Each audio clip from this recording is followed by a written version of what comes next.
So data visualization can consist of some very simple charts, but the success of a data visualization can often depend on how we map our data variables to the elements of those charts.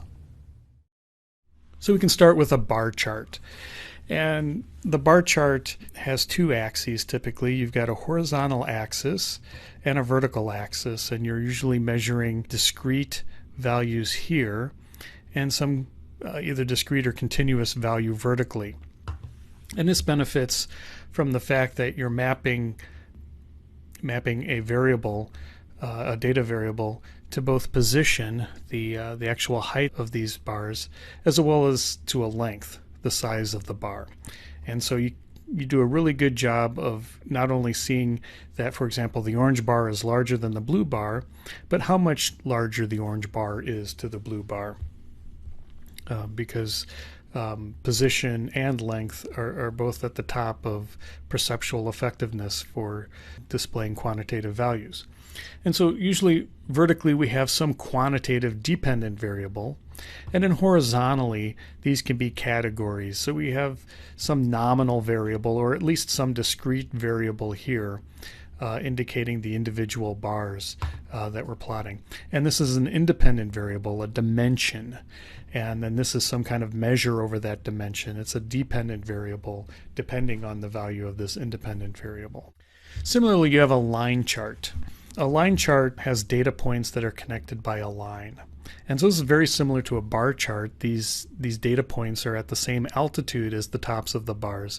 So they benefit from position, but they don't have the length that you visually see with the bars in a bar chart. So you still do a pretty good job of being able to discern quantitative values and the relationship of quantitative values in the altitudes of these data points in a line chart. And so again, we have a quantitative dependent variable vertically that's changing based on some quantitative independent variable horizontally. But now the horizontal value is some quantitative continuous variable, and the vertical value also needs to be a quantitative continuous variable because we're drawing lines between these data points, and these lines imply that there's a continuity of values between these data points, and these data points have a horizontal and a vertical component. These lines have a horizontal and vertical component. So you don't want to use a line chart to display data across categories, because that's implying that there's in-between values in between these categories. And if they're nominal categories, if they're discrete, then there should not be in-between values. Your visualization shouldn't imply that there's in-between values. If we remove the lines, we get a scatter plot. And a scatter plot gives us some other flexibility. When we display a line plot, we're displaying a function. We're displaying some dependent variable that's changing according to an independent variable, so that there's one dependent value for every independent value in the so there's basically one measure for each change in dimension. When we do a scatter plot, we have two independent variables, so that I can have the same horizontal value here, and I can have two values associated with that. And so that can be a powerful value. You usually don't connect these with a line unless there's some order in which the data is coming in that you want to associate with a line, and that would be an additional dimension you could indicate on a scatter plot. But the line doesn't infer that you're plotting a function, because a scatter plot doesn't plot a function unless the data is organized that way. And so you have two independent variables, a horizontal independent variable and a vertical independent variable, and you're getting an indication of position both horizontally and vertically for the quantitative values on each of the two axes. You also get some cues based on density if these points tend to cluster in certain areas. You can also create a Gantt chart, which kind of looks like a sideways bar chart, except the bases of objects don't line up with one of the axes like they would in a bar chart. And so in this case, we have two independent variables. Things are no longer related as a function, but you still get the benefits of position and length. Gantt charts are usually process diagrams that tell you how, the various stages of a project. And so horizontally, a Gantt chart would usually be some display of time. This may be quarter or date or some other time axis. And then vertically, this is some categorical, often a discrete or nominal independent variable here vertically. And this is typically the task. So you'll have the first task and then the second task. And the second task may start before the first task finishes. And tasks may stop and then start up again. And so you get this this overlap.